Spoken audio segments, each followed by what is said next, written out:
It's time for bonus points, where we get 30 seconds to rattle on about impressions, etc. of games we either recently played or are currently playing before Mario dies, and we shut up and move on.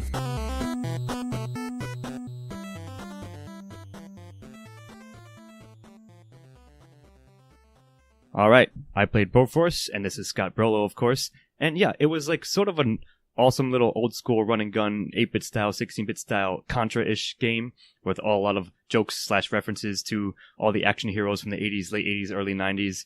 McBrover was one of them, was one of the main ones. And it's throwback old school, like shoot 'em up, shoot all the terrorists, America, go, yeah, we're the best, and a send up of that, and it was quite hilarious in that sense, and also a good game to play. And I'm Stephen Bromosi here talking about Broforce as well. It's a great, insane platformer that is super challenging, but not really, it never really got frustrating for me, which is an important thing, because once something gets frustrating, I stop playing it. Fighting the devil is pretty cathartic, and playing as all the action heroes of yesteryear is just a lot of fun. You get to... I'm Bernathan Ian Manzer, and I also played Broforce, which I got for free because of a PlayStation Plus membership. Now I have a game stuck at 7% on my trophy list that's never going to get 100%. So yeah, thank you for giving me this game for free. It's Broforce. So I finally got around to playing Assassin's Creed Syndicate, and this isn't maybe not saying much, but it's definitely better than Unity. It was interesting to have two characters to switch off on, a brother-sister, and yeah, they set it in industrial age England, London. You can go around and rescue chimney sweeps from the clutches of the evil corporations who are the Templars controlling them. It was fine mechanically. It was like basically, here's another AC game, but at least it was more interesting and a hell of a lot less buggy than Unity. So, decent overall. And I played Tropico V recently. I only played the tutorial. I used to really love sim games.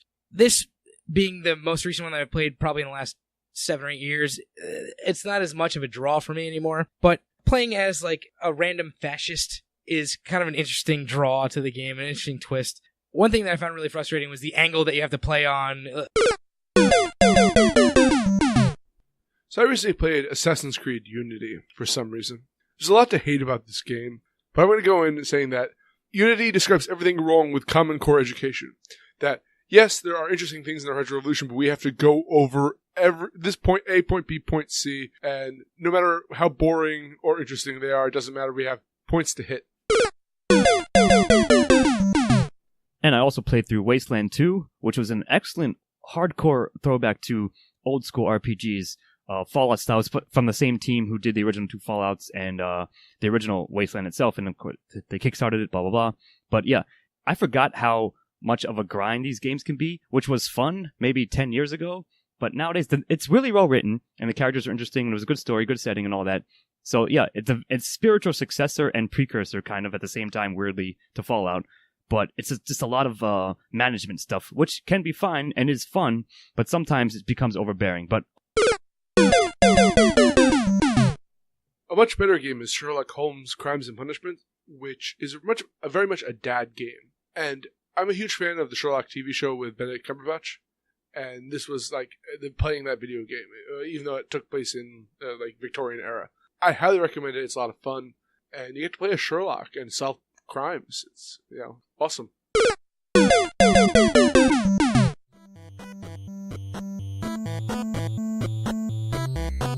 this has been Syntax Error. Thank you as always for listening, and we will see you next time. Music by Stephen Armosi. Editing and engineering by Scott Thurlow. Syntax Error is part of a Lost Signals Productions. All rights reserved.